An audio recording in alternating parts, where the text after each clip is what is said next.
Greetings, sir and sirettes, and welcome back to Terratech with me, Lathrix, and of course, welcome back to the R&D mode, where today we're going to be taking a better look at the big Bertha cannon. Definitely one of the more iconic weapons now. Even though it's a brand new weapon, it's definitely getting a bit of a reputation because it's just huge. It's huge, it looks awesome, and so far, I've not really made any use of it, honestly. Every time I've tried to use it, I've ended up thinking I would rather have a different weapon. But one thing the Bertha cannon can do really well is this. It can fire very, very far.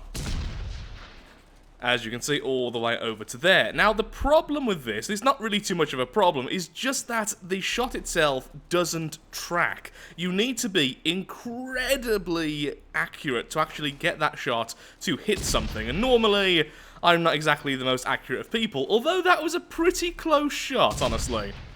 And there we go, we managed to hit the bomb, which is awesome. So if we use this weapon normally, it's not all that much use. So if we go ahead and make it so this craft is now level, there we go, the shot doesn't actually go all that far.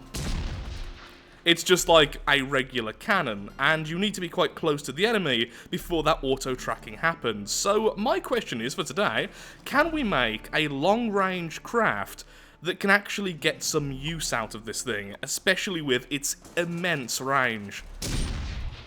So let's try to make something practical. Now, the first thought I have is to go a bit mad, because that's normally my first thought anyway, and maybe have more than one Big Bertha cannon on the craft. So let's go with something like this very quickly. We will be making this in the campaign, most likely, but I just kind of want a basic idea of what I'm doing here. So the idea here is that if we have 3 of these guns, it's going to be a bit easier to actually hit a target because you're shelling a huge area rather than just one point. The problem is, this means the craft is going to have to be a lot bigger, and then it's going to be a lot harder to get it around. Any direct hits there? Yes, there we go, we took out the target as well. That does look really, really cool. A huge explosion area. So when it works, it's going to look amazing, but then it's going to take a lot of getting used to how far this thing can fire and at what angle we should fire, because we could make this a lot steeper. So let's just put one more down here and here for a second. There we go. And now it fires like this. Sort of starting to look like a piece of artillery equipment, honestly. That was difficult for me to say for some reason.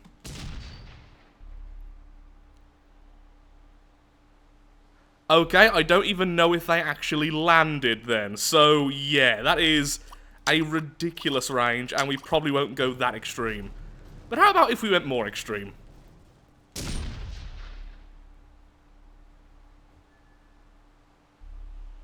Oh, that's a shame. It looks like the shells themselves are actually vanishing, so it's not about range, it's just about too much airtime. So, something like this then will likely be our maximum. Did that just absorb the shell?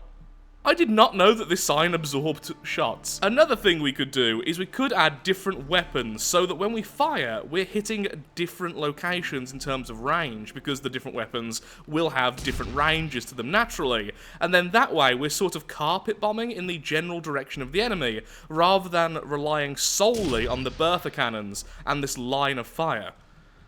I don't like the idea all that much, though. I think it would look a little bit clumsy, but it would make the weapons a lot more reliable and add a bit of variety to the thing.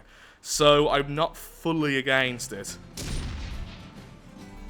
Or we could just add more Berthas, of course. We could add another layer of Berthas.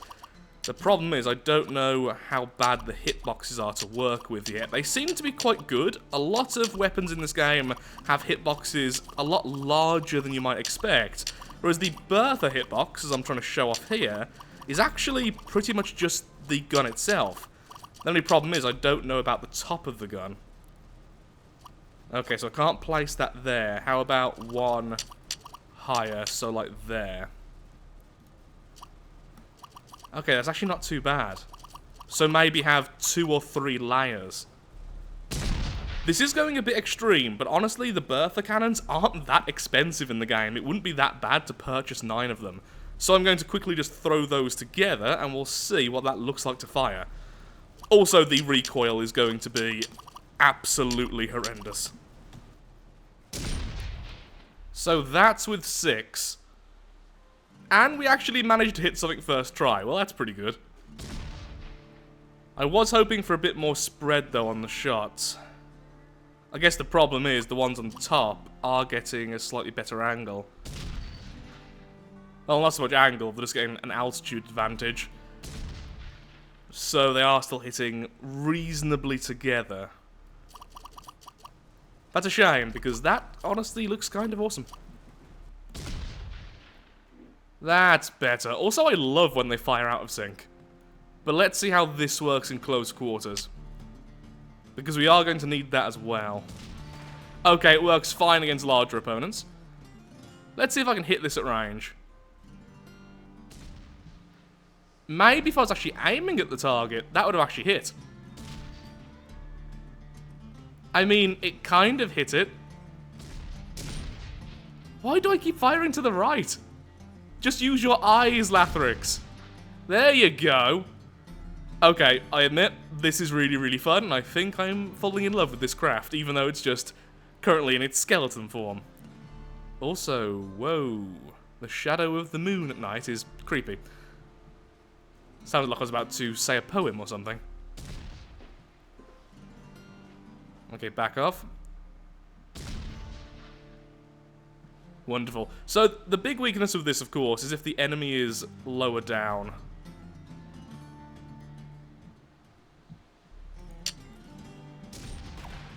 Yeah, that's fine. Okay, then. So, what I'm going to do is I'm going to save this as a snapshot. A thing, let's call it, because honestly, I don't know what else you could possibly call this. And then I'll go into the campaign, I'll load this in exactly as it is, and then we'll start working on it with this premise in mind. This is going to be a lot of fun.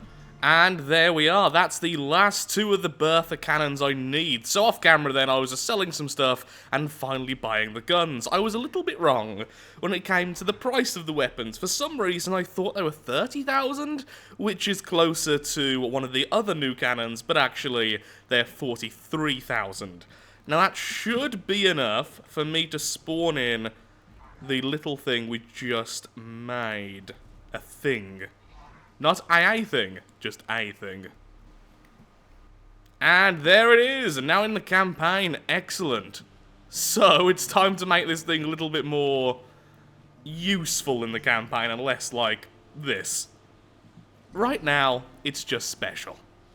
But it's time to make it specially brilliant.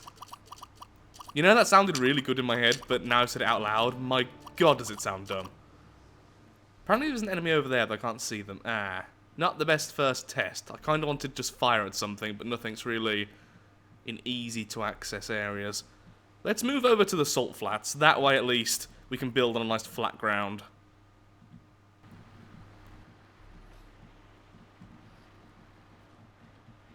This is likely going to go right over his head. I mean, it would have scared him at least. So, a small problem with how I've just built this is that although I am putting each of these cannons further back, because I'm giving them more altitude for their first shot, they're still basically hitting the same area. No real spread, which is the problem. On the upside though, it's still a lot of cannons. And they do a lot of damage if they hit the target. It's just going to take a lot of practice for me to figure out how far they can be fired. I think that's a good distance, honestly.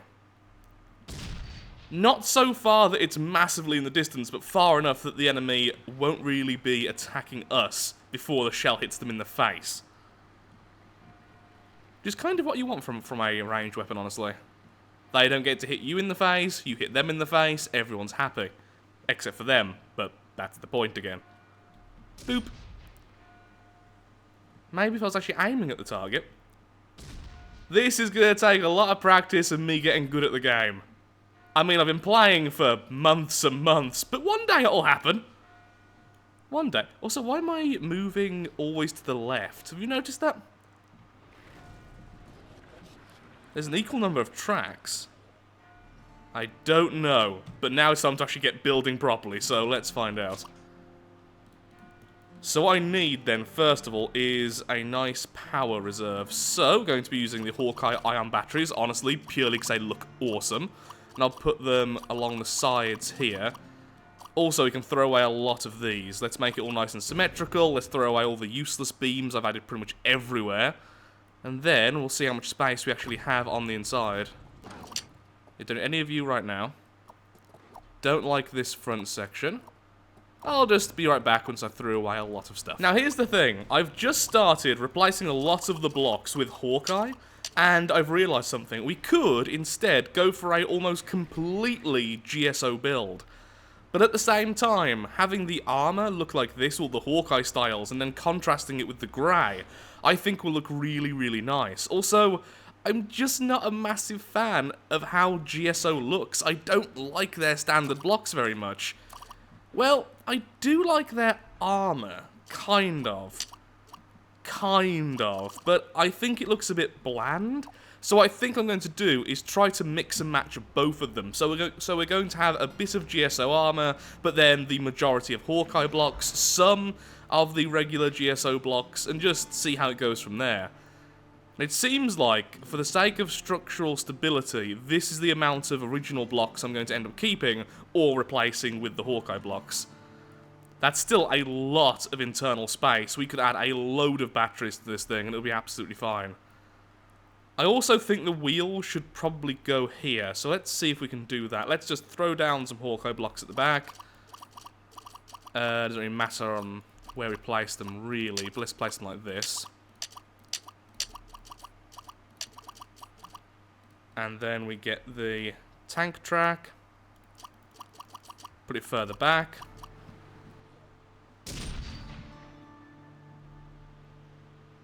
Yeah, that's better.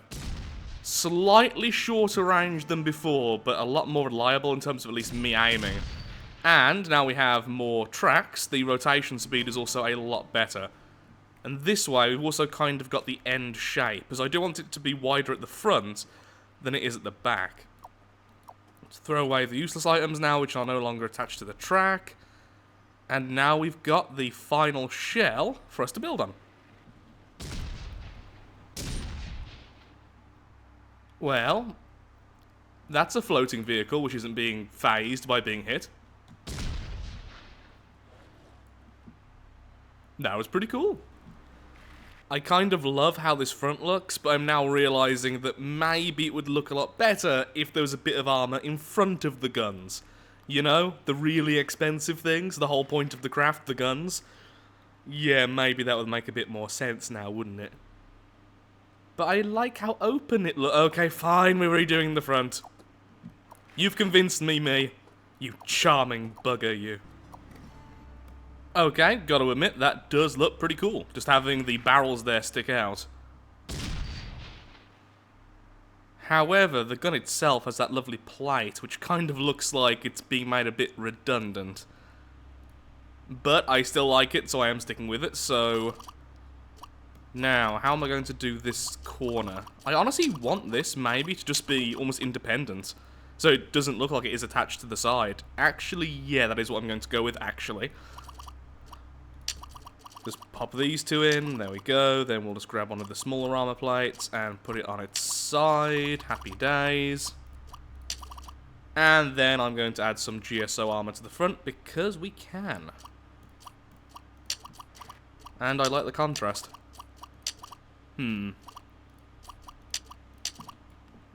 Actually, yeah, that really works. Why am I saying actually so much? I just made fun of myself for that.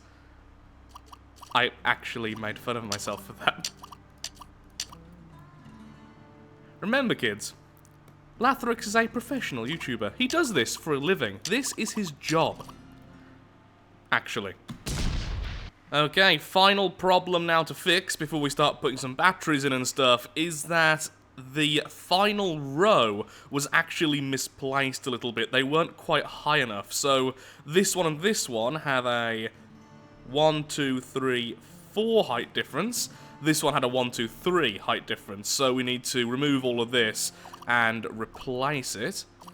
It wasn't really causing any issues. It's just a matter of I like it being all neat and tidy like that. I say whilst throwing blocks randomly from what is definitely one of the least tidy builds I've ever done.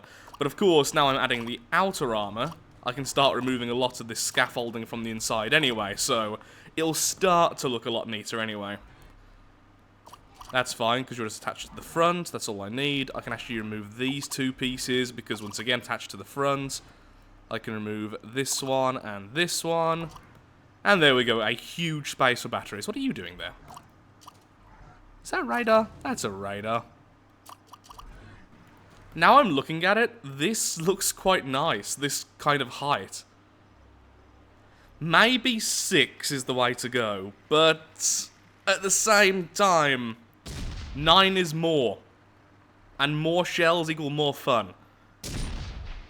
So, yeah, we'll still do 6, I think. Although, that will make shielding this a lot more difficult. I think I will stick with 9, yeah. Let's just stick with 9. That was the original idea, let's just continue with that for once. So that should be the height now, yeah? Because on this one, it starts off on this level. This is where the gun is mounted, and then 1, 2, 3, 4, place the gun. This is where that's mounted, 1, 2, 3, 4, place the gun. Okay. Finally getting close. I don't know why, but this has taken me a ridiculous amount of time. I think I was just... my brain was off, honestly. Even like that sentence then, my brain was off. I kept on making really simple mistakes with the symmetry, and then not figuring out how to fix the mistakes I was making. Also, why is this even here? I was about to try and replicate this on the other side, and I've just realised I don't even know what the purpose of this is. I think that was when I first tried to rebuild the top section. It definitely was. Now, for those who don't know, who haven't been following me on Twitter, I've actually quite badly hurt my back this week, so a lot of this week has been wasted with me just lying in bed going, I can't move. And I'm just now getting well enough to actually sit for a prolonged period of time to get some recording done. And I'm on quite a few pain meds, so I'm going to honestly blame that a little bit for my current lack of attention. It's just, I can't focus. But yeah, this should not have taken as long as it has. I really want to just get out and start killing stuff. Okay, now, we need to figure out how we're going to do this. I actually kind of like how gappy this looks, which sounds really weird. So what I might do is add a load of these sections here, the Hawkeye small brackets, to connect to this piece and this piece, so you can still kind of see inside. Maybe, or I could just fully armor it up. That would definitely be the easier option, and I think at this point we should go with the easier option. So I've been looking at this craft for the last 5 minutes, and I don't think I've made a mistake. We'll check that in a second, but for some reason the top guns fire very differently to the bottom ones, which is actually a good thing. I'm just confused as to why this is happening. So as you can see, the ones at the top go significantly further, and you'd expect there to be an even amount of distance gained from each of these guns, because this one is from here, because this is the point I'm going from on each of these to measure it.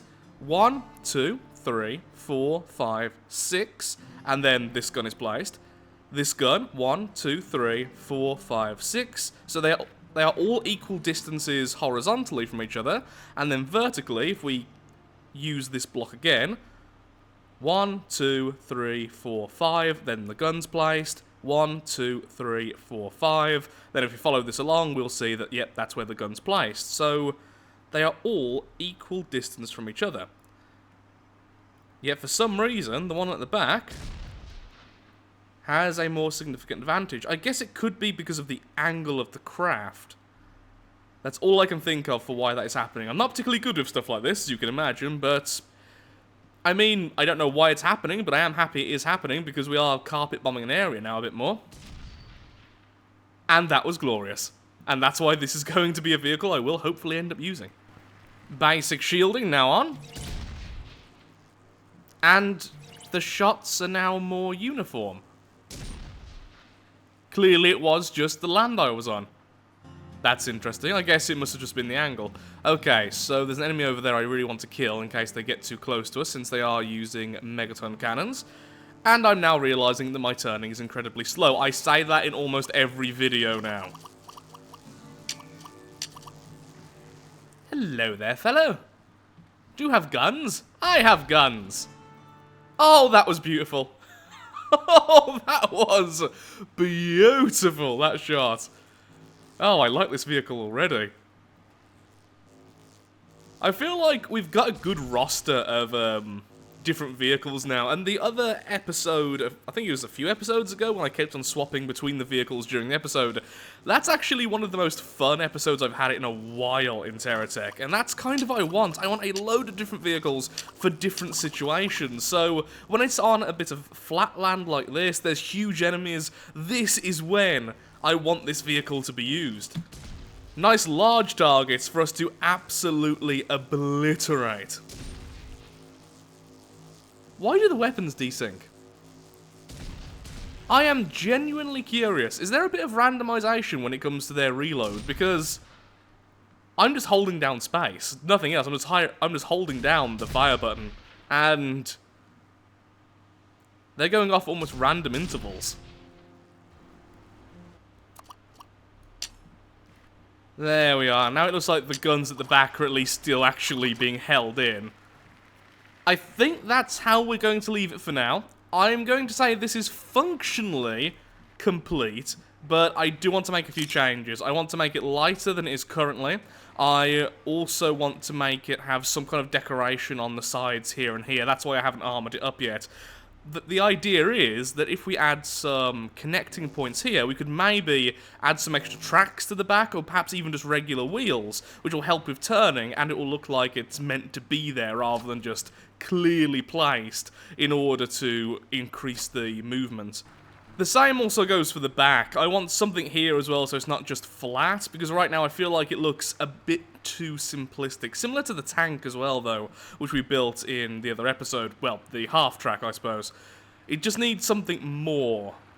I'm not even saying it looks particularly bad, honestly. I think the front looks really nice. It definitely looks very intimidating. Just, it needs something else, a bit more texture to it. Now, hopefully, something will spawn in soon so we can actually test out the weapons. Oh, well, that was good timing, wasn't it? I hope something spawns in. Invasion in 30 seconds. Thanks, game. Thanks, Terratech gods. This is a bad angle. Yeah, might need to just actually rest in the area. Perfect. Hello! And goodbye. Oh my god, it survived! Oh, that was beautiful.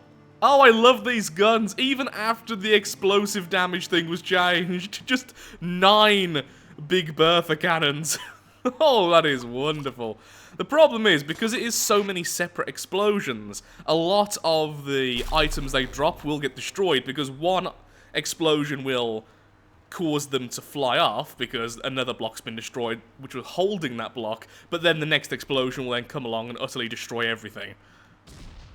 It's a similar thing with the missiles. If you shoot too many, you end up destroying every single bit of scrap, which can be a problem. That can be a lot of money wasted, like the megaton cannons are a fortune each. So imagine if I got all of those then, that would have been wonderful.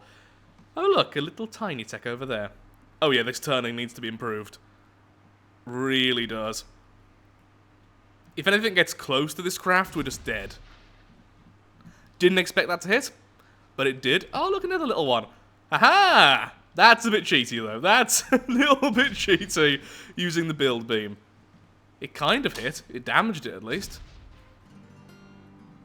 Yeah, need to pay more attention to the angle of the craft as well. Even on what looks like mostly flat terrain, the difference that makes is ridiculous.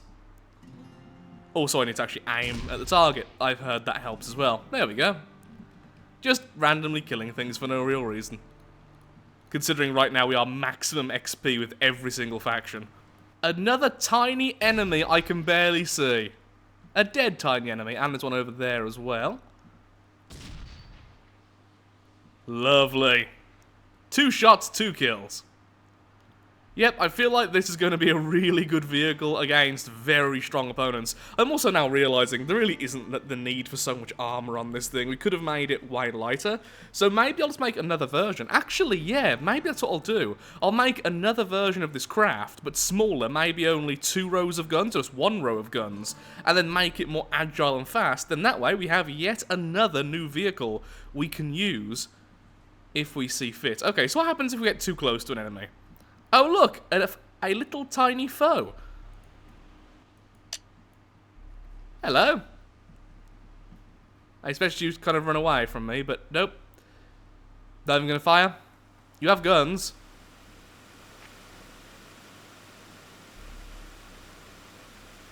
I think that robot was my spirit animal. Well, not as much gameplay as I wanted, honestly, outside of building, but I'm afraid I am all out of time for today's video. In the next video, all we're going to do is go ahead and complete some missions using our newer vehicle. So using the half-track, using this craft, amongst a lot of others. And once again, that was definitely one of those instances where I should have paid attention to the angle of my craft, because we fired further than we usually do. There we go, lovely, and destroyed from a distance. The ultimate coward's weapon, and also a lot of fun. So yeah, next video, way more just general gameplay, and perhaps I will also try to use the Hawkeye Monster Mortar and the other cannon from GSO. So thank you so much for watching. If you have enjoyed the video, then of course, likes, favourites, shares, comments, all that good stuff helps out me, helps out the channel, and most importantly, shows that Terratech is a series you wish to see continued in the future. Thank you so much for watching, and goodbye. More gameplay soon.